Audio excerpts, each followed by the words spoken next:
इस क्वेश्चन को देखिए, क्वेश्चन नंबर 33। क्वेश्चन नंबर 33 आपसे कह रहा है कि एक बॉल है जिसको ड्रॉप किया गया है, कहाँ से? h हाइट से। When it reaches the ground, जब वो ग्राउंड पर पहुंचती है तो उसकी वेलोसिटी 40 मीटर पर सेकंड हो जाती है। तो हमसे कह रहा है हाइट की वैल्यू बताओ। एक बात बताओ, अगर मैं किसी पर्टिकुलर हाइट से किसी ऑब्जेक्ट को नीचे को ड्रॉप करता हूँ तो इस हाइट पर अगर अब वो ऑब्जेक्ट पहले से ही रखा हुआ है तो इस हाइट पर सिर्फ और सिर्फ उसके पास पोटेंशियल एनर्जी होगी।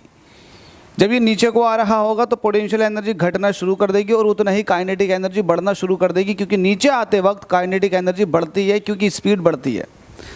तो जब ये नीचे को आ चुका होगा तो हाइट लगभग ख़त्म, तो पोटेंशियल एनर्जी लगभग सब खत्म, लेकिन वो सारी की सारी पोटेंशियल एनर्जी काइनेटिक में कन्वर्ट हो चुकी होगी। तो यहाँ पर आप वर्क एनर्जी थ्योरम से काइनेटिक एनर्जी को पोटेंशियल एनर्जी के बराबर रख दोगे। हमसे पूछा फाइंड द हाइट, हाइट निकालना, तो मैं पहला पोटेंशियल वाला पार्ट लिख देता हूँ mgh, फिर काइनेटिक वाला हाफ mv²। क्लियर है भाई? अब m से m कट जाएगा, g की वैल्यू कितनी है भाई? 9.8 होती है। हाइट आपको बताना है भाई, बिल्कुल हाफ ऐसी रहने दो। वेलोसिटी कितनी थी? 40, 40 का स्क्वायर होता है 1600। ठीक है, इससे काटेंगे तो ये हो जाएगा 8 बार, तो ये हो जाएगा 800। तो h निकालना, 800 को आप डिवाइड कर दो 9.8 से। 800 को 9.8 से पॉइंट हटा देंगे, एक ऊपर वैल्यू आ जाएगी 0। 8000 हो चुका ऊपर और नीचे है 98। 2 से काटोगे तो 4000 ये पूछा, 2 से काटोगे तो 49 ये पूछा, तो ये 4000 है और नीचे 49 है।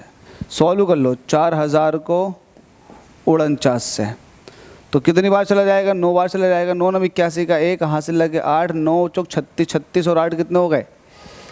36 और 8 44, यही तो हो गया।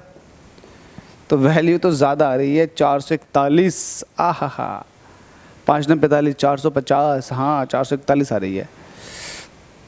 ठीक है, तो वैल्यू, फिर एक काम कर लो, जब वैल्यू ऐसे ज़्यादा आ रही है तो कोई दिक्कत नहीं है, हमारे पास बहुत हथकंडे हैं, क्योंकि हम बैठे हुए हैं कंपटीशन में, तो हम अपने हिसाब से चीज़ों को सॉल्व कर लेंगे। कैसे कर लेंगे अपने हिसाब से बताता हूँ। आप क्या कीजिएगा, जी की वैल्यू को आप 10 ले लो, तो m से तो m कट चुका, हाफ ये है, और ये 2 से काटोगे तो 800 हो चुका, 1 0 से 1 0 ये भी कट जाएगा, तो h की वैल्यू आ जाएगी 80। अब देखो 80 के करीब कौन सा ऑप्शन है? ये ऑप्शन तो 80 से बहुत दूर है, ये भी बहुत दूर है और ये भी बहुत दूर है, तो 80 के करीब ये वाला ऑप्शन है, तो सी इसका सही जवाब हो जाएगा। अप्रोक्सीमेट में आप अप्रोक्सीमेट ही आंसर देखोगे, तो ये इसका सही जवाब हो जाएगा। होप सो अब क्लियर हो गया होगा। चलिएगा आगे चलते हैं।